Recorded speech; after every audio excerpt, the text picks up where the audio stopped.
Pessoal, no vídeo passado nós falamos sobre dois elementos que fundamentam as estruturas matemáticas, o conceito e a afirmação. E no vídeo passado também nós aproveitamos e fizemos uma discussão sobre conceito. Hoje vamos falar sobre afirmação. Quando construímos um conceito para um objeto, seja de maneira formal ou de maneira informal, nós podemos perceber ou estabelecer verdades ou falsidades sobre esse objeto. E cada uma dessas verdades ou falsidades é expressa por meio de uma afirmação. Por exemplo, quando a gente diz a frase "a Lua é menor que a Terra", isso é uma afirmação que expressa uma percepção de uma verdade, enquanto a expressão 2 mais 5 igual a 8 também é uma afirmação e ela expressa uma percepção de uma falsidade. Existem afirmações que são de maior interesse para nós dentro do contexto da matemática. Essas afirmações são as proposições. E proposições são afirmações que podem ser julgadas como verdadeiras ou falsas. E uma proposição, ela se caracteriza pelo fato dela sempre ser ou verdadeira ou falsa, e esse ou é um ou exclusivo. Ela não pode ser ao mesmo tempo verdadeira e falsa. E ela também não pode deixar de ser verdadeira e deixar de ser falsa também. Ela sempre vai ter que assumir um dos dois valores lógicos, ou verdadeiro ou falso. Pode parecer estranho, né, falar que para ser proposição ela tem que ser apenas verdadeira ou apenas falsa, porque a impressão que a gente tem é que todas as afirmações elas têm essa característica, elas têm essa propriedade, mas na verdade não. Por exemplo, a frase "eu estou mentindo". Se for verdade esta frase, então eu acabei de contar uma mentira. Ah, mas se eu contei uma mentira, o que eu disse é falso. Logo, se essa afirmação for verdadeira, ela terá que ser falsa também. Da mesma forma, essa mesma frase, "eu estou mentindo", se ela for falsa, então eu não estou mentindo, não. O que eu disse é verdade. Ah, então se a frase que eu disse for falsa, ela vai ter que ser verdade também. Então tá aí essa frase "eu estou mentindo", ela será ao mesmo tempo verdadeira e ao mesmo tempo falsa. Mas se eu partir do princípio que uma afirmação não pode ser verdadeira e falsa ao mesmo tempo, então essa afirmação "eu estou mentindo", ela não poderia ser verdadeira, porque se ela for verdadeira, a gente viu que ela terá que ser falsa também. E essa afirmação também não poderia ser falsa, porque nós vimos que ela, se ela for falsa, ela será verdadeira também. Do ponto de vista da veracidade de uma proposição, ela pode ser classificada como tautologia, e é uma proposição sempre verdadeira, né, verdadeira sob todas as circunstâncias. Contradição, que também pode ser chamado de contratautologia ou negação, que são proposições falsas sob todas as circunstâncias. E condicional ou sentença aberta, que são proposições que são verdadeiras mediante certas circunstâncias ou são verdadeiras sobre algumas condições. Vamos ver alguns exemplos. As afirmações 2 mais 3 igual a 5, a Lua é menor que a Terra, são tautologias, pois são verdadeiras sempre, né? Independente de qualquer condição.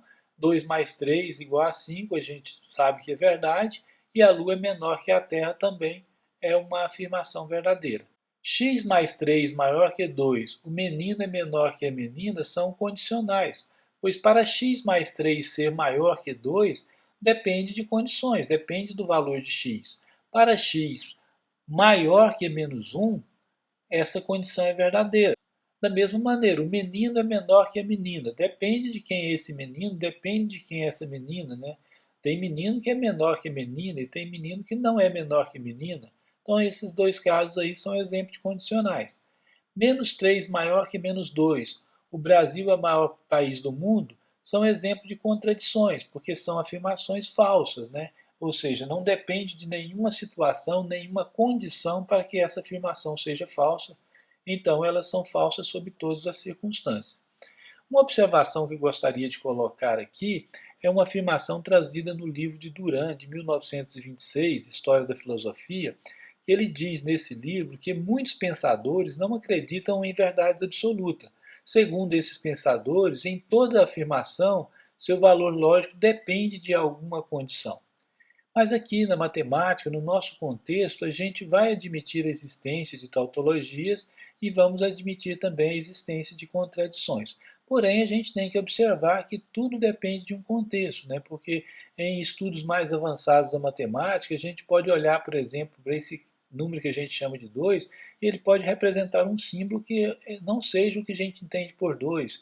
Esse símbolo que a gente usa para representar o 3 também poderia representar outra coisa diferente do que é habitual, né?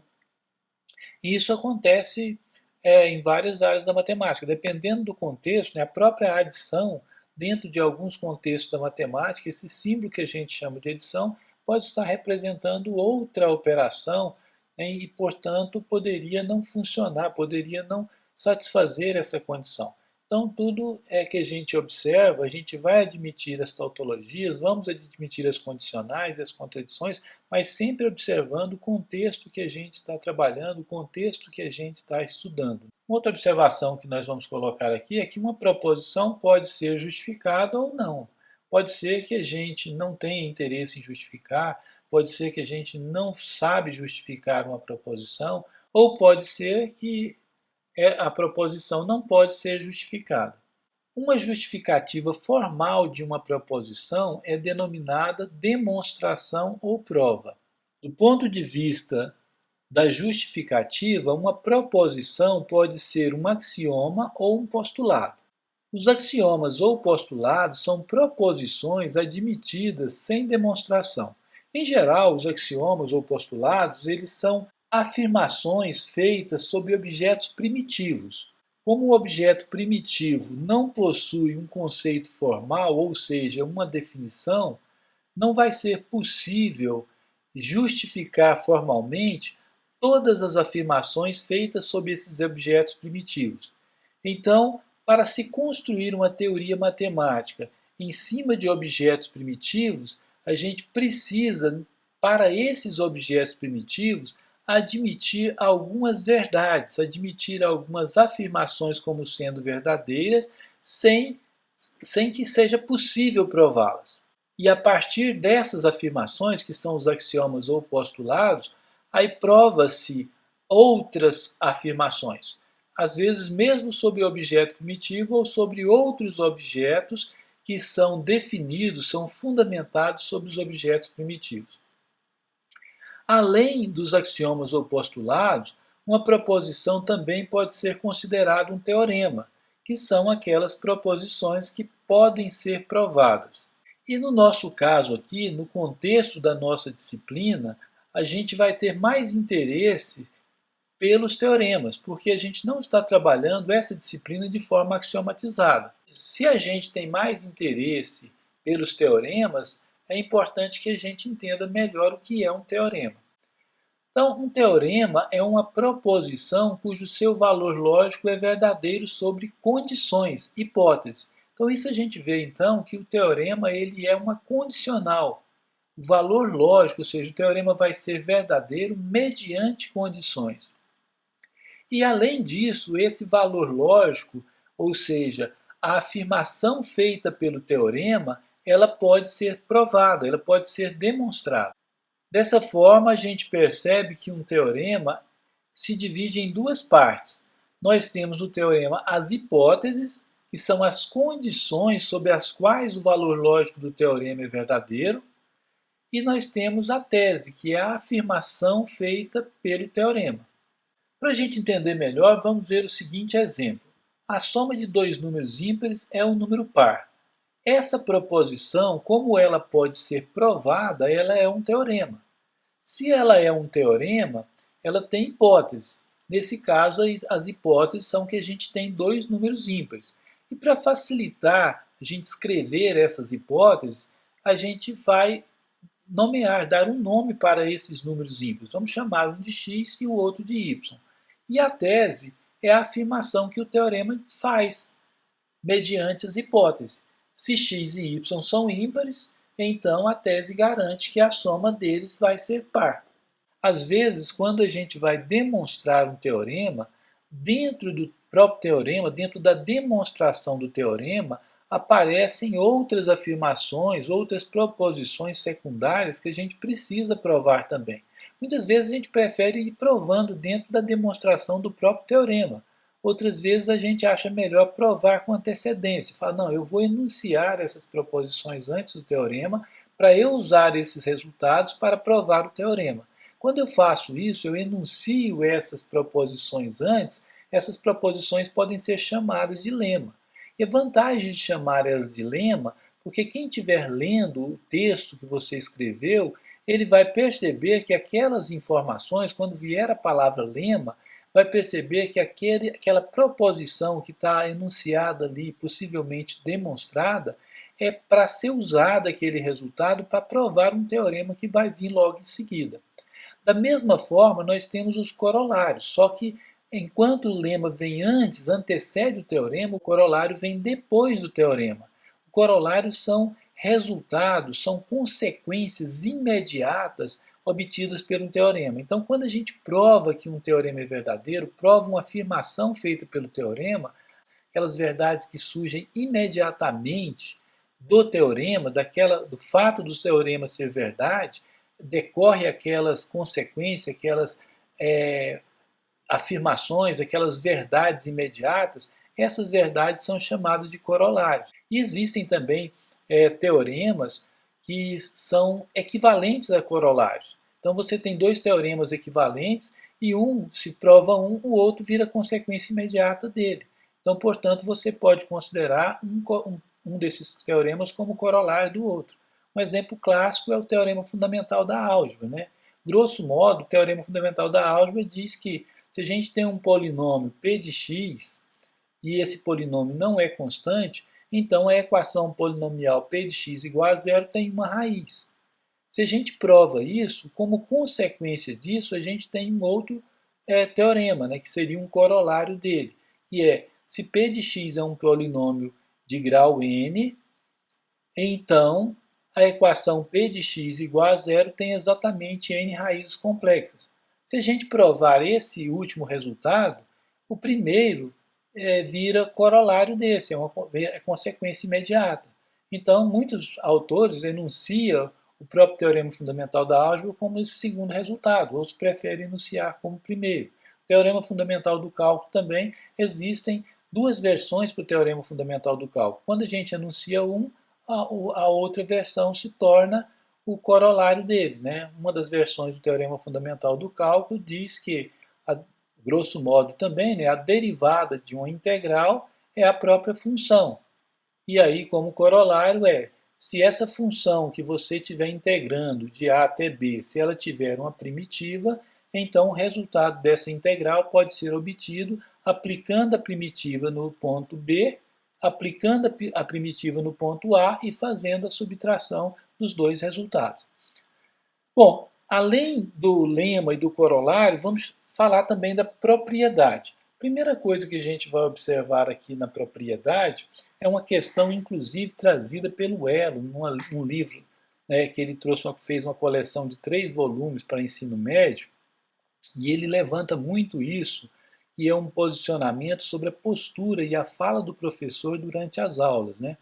E ele traz essa observação que uma propriedade ela não é uma proposição, ela não é uma condicional, ela é um atributo. Então, um determinado objeto possui ou não possui aquela propriedade.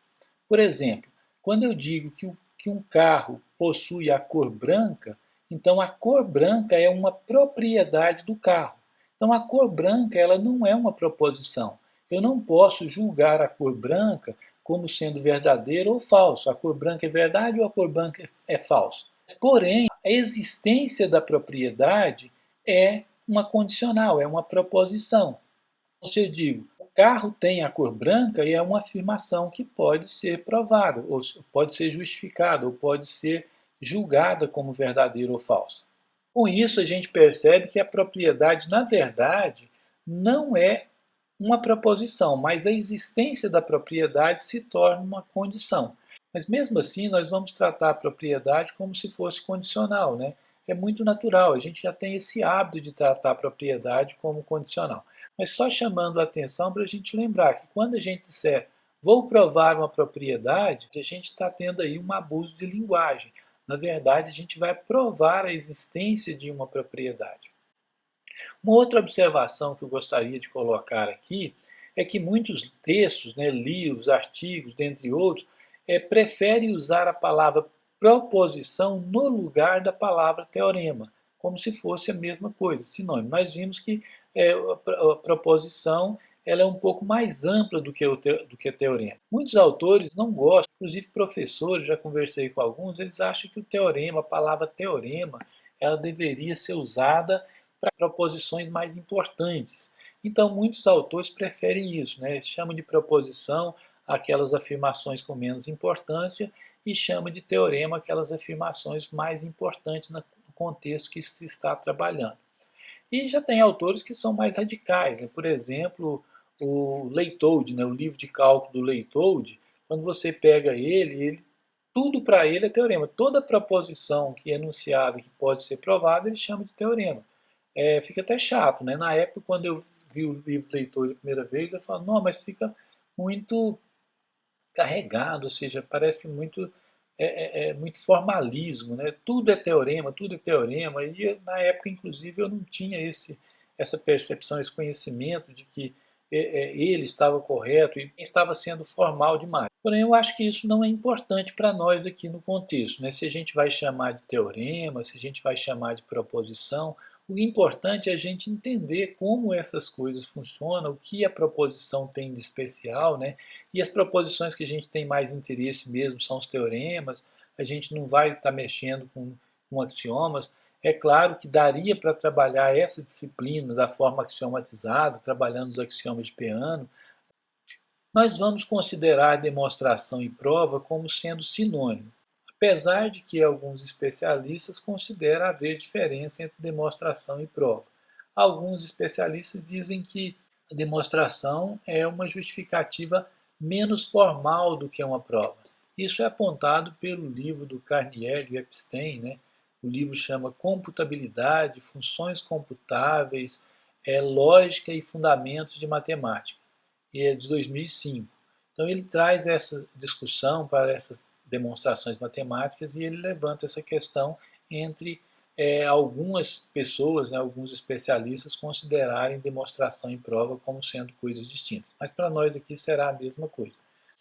E o que seria uma demonstração ou prova, né? Como a gente já antecipou um pouco, uma demonstração ou uma prova é uma justificativa formal da veracidade da tese de um teorema.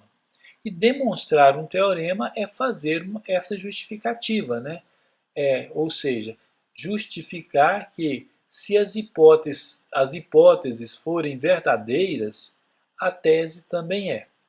Gostaria de chamar a atenção aqui também sobre dois tipos de demonstração. Inclusive, essa separação nesses dois tipos de demonstração é trazida pelo livro do Simon Singh, cujo título é O Último Teorema de Fermat.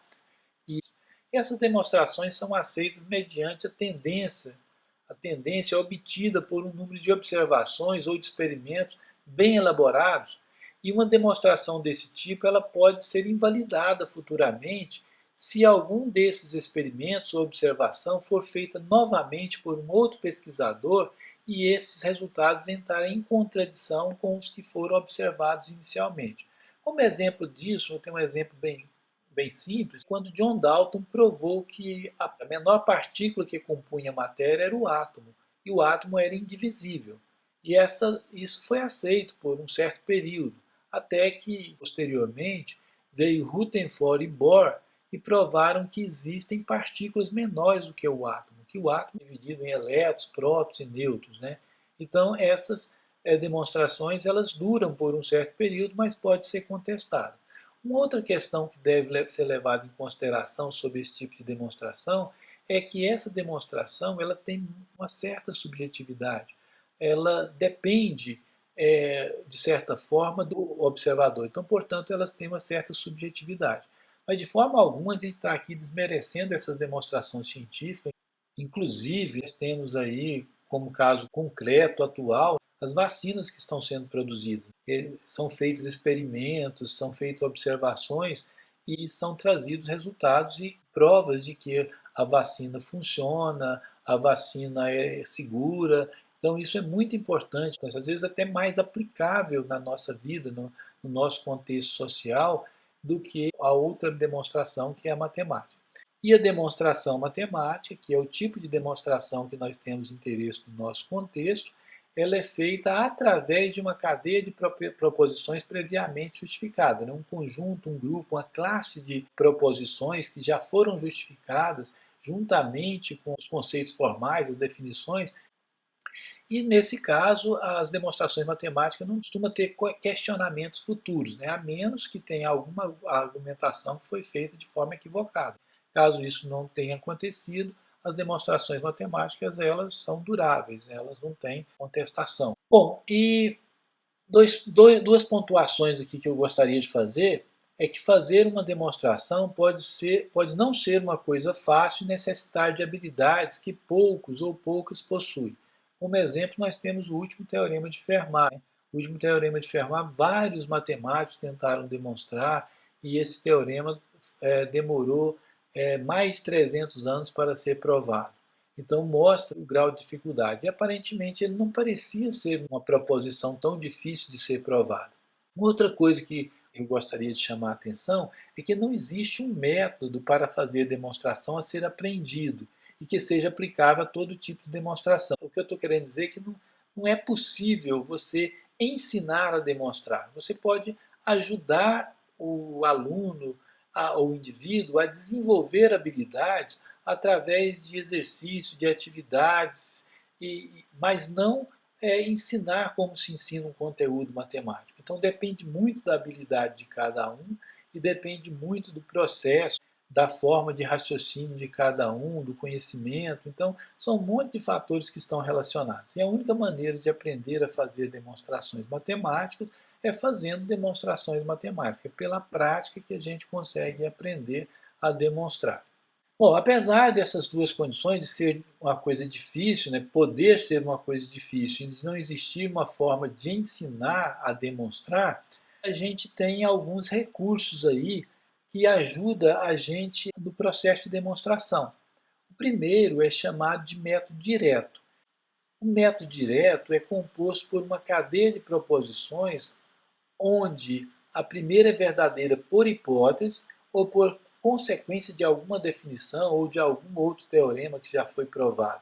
E a veracidade da primeira proposição garante a veracidade de uma segunda proposição, que por sua vez garante a veracidade de uma terceira, e essa garante a veracidade de uma próxima, e isso vai se repetindo até que alguma dessas proposições garanta a veracidade do que se deseja provar, no caso a tese.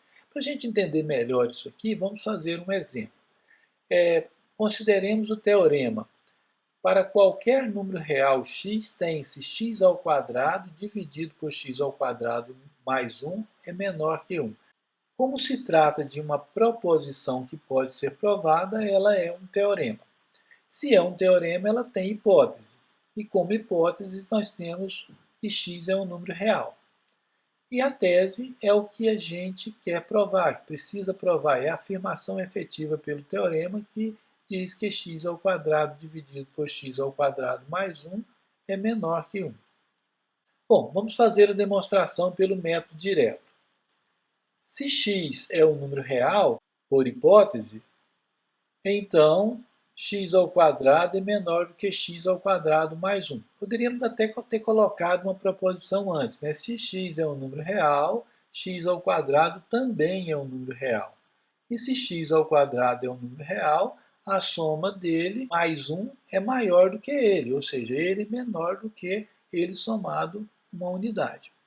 E se isso é verdade, x ao quadrado é menor do que x ao quadrado mais 1, nós podemos dividir os dois lados por x² mais 1, a desigualdade se mantém, né? Continua sendo verdadeira. A única observação que tem que ser levada em consideração é que a gente está utilizando uma propriedade que já foi demonstrada, já é válida na matemática, de que quando eu tenho uma desigualdade menor, um número menor que o outro, maior que o outro, se eu multiplicar os dois lados ou dividir os dois lados pelo mesmo número, se esse número for positivo, então a desigualdade se mantém. Se é menor, continua menor.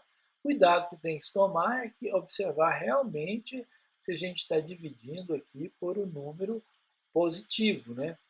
Se fosse por um número negativo, o sinal da desigualdade se inverteria. Mas é claro que x² é positivo, somado com uma unidade vai se tornar positivo.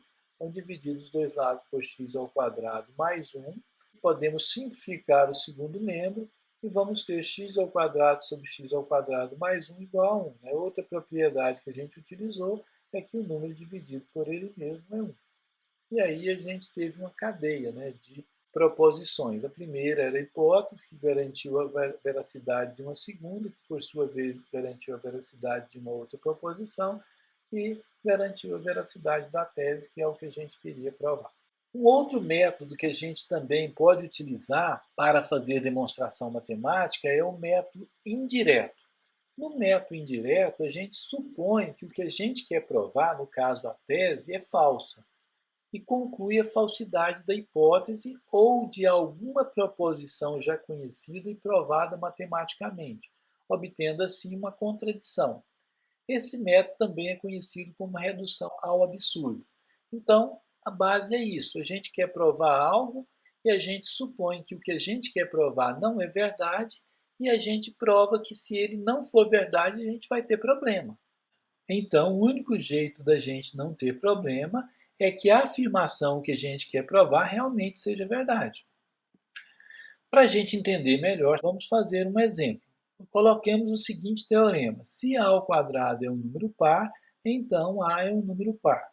Se é um teorema, nós temos hipóteses, e a hipótese são as condições para que a gente consiga provar o teorema. O que a gente quer provar é que a é um número par, mas sob a condição de que a² é um número par. Então, como hipótese, nós temos a² é um número par. E a tese é que a é um número par. É o que a gente precisa provar. Então, a gente vai admitir como verdade a hipótese e provar que a tese é verdadeira.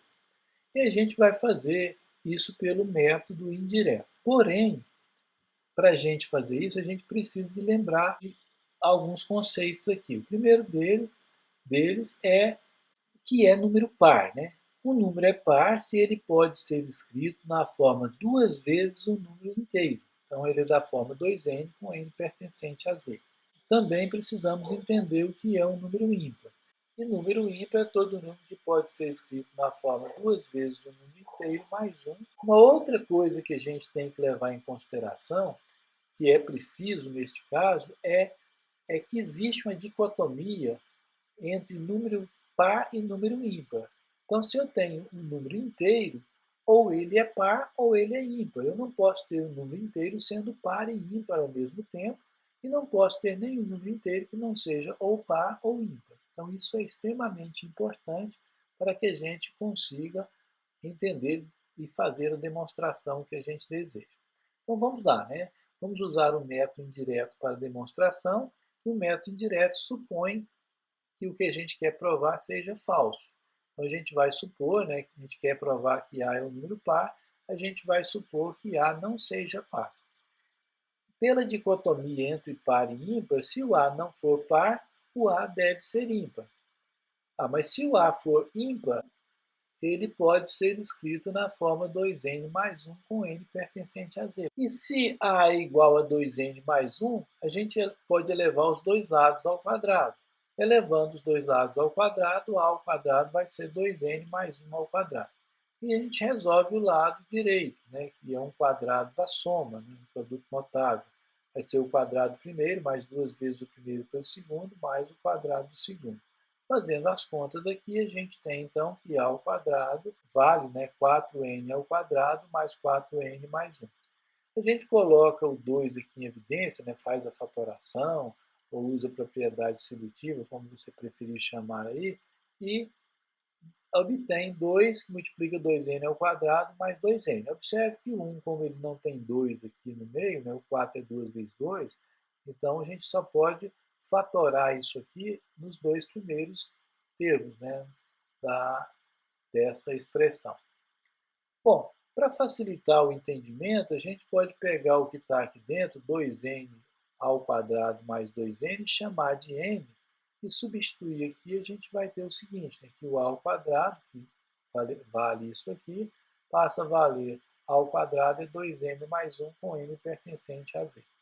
Mas o a ao quadrado é 2 vezes 1 inteiro mais 1, então a ao quadrado é ímpar. Ah, mas por hipótese ele tem que ser par. Então isso é um absurdo. Outros recursos que ajudam a gente na demonstração são contra-exemplo. O contra-exemplo ele é usado para mostrar que uma afirmação não é sempre verdadeira. Claro que pode ser usado também para mostrar que uma afirmação não é sempre falsa. E esse tipo de demonstração, né, usando o contra-exemplo, é feito encontrando um caso particular em que a afirmação não seja verdadeira. Ou seja, se a gente quer provar que uma afirmação não é verdadeira sempre, então basta encontrar um caso particular onde ela não é verdadeira. Consequentemente, ela não vai ser verdadeira sempre, né? Ela vai deixar de ser verdadeira pelo menos para um caso. De forma análoga, pode-se usar esse recurso para mostrar que uma afirmação não é falsa sempre também. Como exemplo, vamos considerar a seguinte afirmação: n ao quadrado mais n mais 41 é primo para todo número natural. Para provar que essa afirmação não é verdadeira, basta a gente exibir um exemplo, né? A gente chama de contra-exemplo, ou seja, a gente precisa exibir, né, um valor para n em que n ao quadrado mais n mais 41 não seja primo. E neste caso, basta a gente tomar o n igual a 41. Se a gente tomar o n igual a 41, a gente substituindo aqui, ó, a gente vai ter 41 ao quadrado mais 41, que dá 41 ao quadrado mais 2 vezes 41. Aqui tem 41 mais 41, ele aparece duas vezes. Aí a gente faz a fatoração e obtém que esse número aqui, né, vai ser igual a 41 vezes 41 mais 2. A gente tira o 41 para fora e o 41 daqui vai dar 41 mais 2. E isso aqui vai ser 41 vezes 43. Logo, esse número aqui, ó, 41 ao quadrado mais 41 mais 41, ele é múltiplo de 41 e é múltiplo de 43. Então, ele não possui como divisores apenas um número ele mesmo. Ele tem outros, mais dois divisores aqui. Então, portanto, ele não é primo. Um outro recurso que a gente costuma usar também é chamado de demonstração construtiva. O uso da demonstração construtiva consiste em construir um ou mais objetos, né, que são conjuntos, figuras, estruturas, etc., que evidenciam as hipóteses e dão subsídios para se provar a tese. A melhor maneira de entender como se faz a demonstração construtiva é por meio de um exemplo. Então vamos tomar o seguinte exemplo. Prove que o seno de 45 graus é igual à raiz quadrada de 2 sobre 2. Para fazer essa prova, nós podemos construir um quadrado e dividi-lo ao meio pela diagonal, produzindo dois triângulos retângulos, como a gente pode observar aqui. Ó. E assim a gente vai produzir dois triângulos retângulos.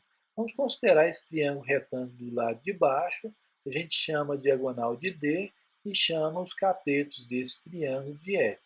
E aí a gente aplica Pitágoras, né? A hipotenusa ao quadrado é igual à soma do quadrado dos catetos. Fazendo essa conta, né? L ao quadrado mais L ao quadrado dá 2L ao quadrado.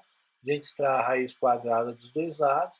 A gente vai ter então que D é L raiz de 2. E agora a gente aplica a definição de seno num triângulo retângulo. Né? Seno é o cateto oposto ao ângulo dividido pela hipotenusa. E o cateto oposto é esse aqui, né? L dividido pela hipotenusa, que é D. Então vai ficar L sobre D. Como a gente viu que D é L raiz de 2, a gente pode então trocar D por L raiz de 2 e vamos ter L sobre L raiz de 2. Simplificando, a gente vai ter que seno de 45 graus é 1 sobre raiz de 2. E aí a gente pode racionalizar, né, multiplicando em cima e embaixo por raiz de 2, e nós vamos obter como resposta a raiz de 2 sobre 2. Então esse foi o processo construtivo, para a gente provar que seno de 45 graus é a raiz de 2 sobre 2, a gente precisou construir um objeto, né, no caso uma figura, para nos auxiliar. Então, o processo que nós utilizamos para fazer essa demonstração utilizou um recurso de construção ou um recurso de demonstração construtiva. E aqui a gente aproveita e coloca aqui um quadrinho preto ou então CQD, né, para indicar que a gente chegou no final da demonstração. Bom, pessoal, chegamos no final desse vídeo. Espero que vocês tenham gostado e um abraço a todos.